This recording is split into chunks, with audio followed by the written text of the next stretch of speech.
આભાર માત્ર એક શબ્દ નથી, પરંતુ હૃદયથી આપેલો એક અમૂલ્ય ઉપહાર છે. આભાર વ્યક્ત કરવાથી સંબંધોમાં મધુરતા વધે છે અને માનવતાની ગરમી અનુભવાય છે. નાનકડું આભાર પણ કોઈના પ્રયત્નોને માન્યતા આપે છે. આભારની ભાવના હૃદયને નમ્ર અને સમૃદ્ધ બનાવે છે. આજની વાર્તા આભાર એ માત્ર શબ્દ નથી, પણ એક ઉપહાર છે. મિત્રો, આપણે જાણીએ છીએ કે કોઈ પણ કાર્ય આપણે કોઈના માટે કરવાનું હોય, અથવા તો કોઈએ આપણનું કાર્ય કરી દીધેલું હોય, અથવા તો કોઈએ આપણને માર્ગદર્શન આપ્યું હોય, પણ આપણે એનું વળતર કદાચ ન ચૂકવી શકીએ તો એનો આભાર માનવાનું ચૂકવું ન જોઈએ. એ ભૂમિકાના સંદર્ભમાં મારે આજે વાર્તા કરવી છે.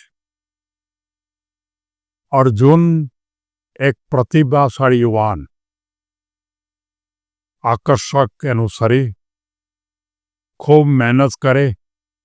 એક વખત એ પોતે વિચાર કરતો હતો કે મારામાં શક્તિ છે, પણ કેમ જાણે કોઈ પણ સફળતાના છેલ્લા પગથિયા ઉપર મને કેમ અટકી કેમ જાઉં છું. મળવાની તૈયારી હોય ક્યાં મારા હાથમાંથી વાત ચાલી જાય છે. અને એ અનુસંધાને વિચાર કરતો હતો. એમાં એક દિવસ એને કંઈક બહારગામ જવાનું થયું, અને એ પોતે મોટરસાઇકલ ઉપર, બાઇક ઉપર એ ગામ જવા માટે નીકળે છે. અને બરોબર થોડા અંતર ઉપર જ જાય છે ક્યાં એનું બાઇક છે એ બગડી જાય છે. સમય સાંજનો હતો.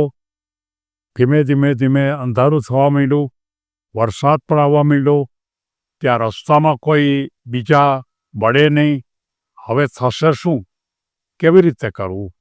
અને બરોબર એ વખતે એક બીજો યુવાન ફરતો ફરતો ગાતો ગાતો નીકળે છે.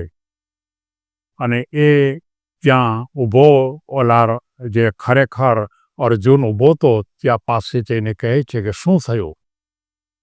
ત્યારે એમ કહે છે કે મારી બાઇક બગડી ગયું છે અને મને અંધારું થઈ ગયું, મારે કેવી રીતે જવું? અને બરોબર એ જે રવિભાઈ હતા, એ મિકેનિક હતા, એ તરત જ એ પોતાને થોડીક જ વારમાં બાઇકને સરખું કરી દે છે. અને એક પણ પૈસો લેતા નથી. અને એમ કહે છે કે ભાઈ, તકલીફમાં જે કોઈ હોય એને આપણે મદદ કરવી જોઈએ. અને એ રીતે એને પોતે બતાવ્યું કામ કરીને. ત્યારે બરોબર અર્જુને એમ કીધું કે હું તમારા માટે અત્યારે બીજું કંઈ કરી શકું એમ નથી, પણ હું તમારો આભાર માનું છું. તમારા દિલથી મારા મનમાં એક એવા પ્રકારની લાગણી તમારા તરફ હું વરસાવું છું કે ખરેખર તમે મને, હું અટકો તો ત્યાંથી મારી સફરને તમે આગળ લઈ જવામાં એક ઉત્તમ પ્રકારનું કામ કર્યું છે. અને આનું વળતર તો હું ક્યારે આપી શકું? અને આ વાત બરોબર ચાલતી હતી. સમય થઈ ગયો. અર્જુનના મનમાં પણ પ્રશ્ન થયો. આ વાત ભૂલી ગયા. પણ ભણી ગણીને અર્જુન એક વખત કોઈ મોટી કંપનીના એક મેનેજિંગ ડાયરેક્ટર તરીકે પહોંચે છે. ઉત્તમ લેવલમાં પહોંચે છે, ઊંચી ડિગ્રી છે, અને એક મોટી કંપનીનું આખું સંચાલન કરે છે. અને એ વખતે એ કંપનીની અંદર એક કોઈ ઇન્ટરવ્યૂ હતા. અને ઇન્ટરવ્યૂમાં રવિભાઈ, જે ખરેખર પહેલી જે એની બાઇકને સરખું કર્યું હતું, એના દીકરાને પણ એમાં ઇન્ટરવ્યૂ આપવા આવવાનું હતું. અને એ આવે છે. અને રવિભાઈ તરત જ અર્જુનને મળે છે. અને સાથોસાથ પોતાના દીકરાને પણ સાથે લાવે છે. અને તરત જ અર્જુન છે ને એ તરત જ એના દીકરાને પસંદ કરી લે છે. ત્યારે રવિભાઈ એમ કહે છે કે તમે એનો ઇન્ટરવ્યૂ તો લો.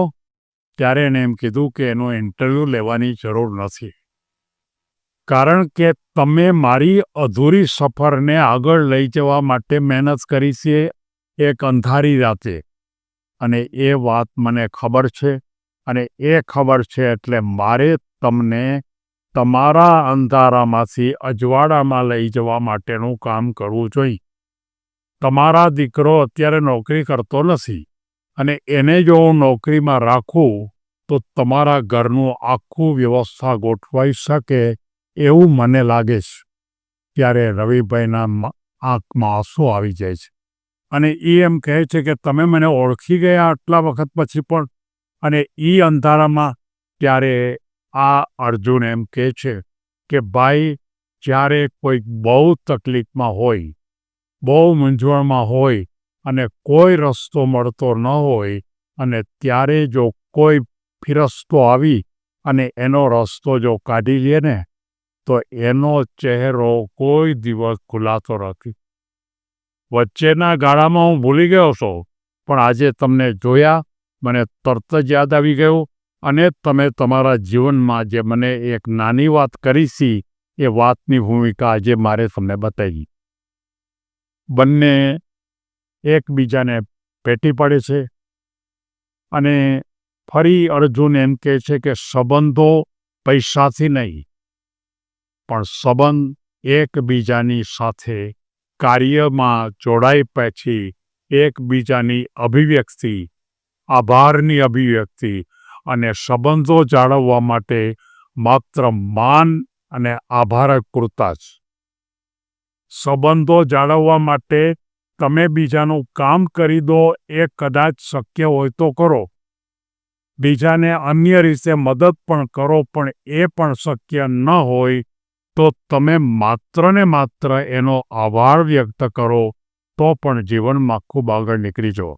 આભાર એ માણસાઈની એક ઊંચામાં ઊંચી સૌંદર્ય છે. આભારી વ્યક્તિનું જીવન સંબંધોથી સમૃદ્ધ બને છે અને ખરેખર સાચો સંબંધ, સાચી સંપત્તિ એ અન્યને આપણે ક્યાંક ને ક્યાંક આપણે આભાર માની એ ભૂમિકા છે. જિંદગીનું સાચું સુખ આપણે અન્ય માણસોને આપણે એની પાસે કામ કર્યું હોય અને એ કાર્યનો આભાર માનવો, એને બરોબર ગદગદિત થઈ અને બરોબર રજૂ કરવું, એ અનુસંધાને મારે આ વાર્તા પૂરી કરવી છે. સૌને ધન્યવાદ.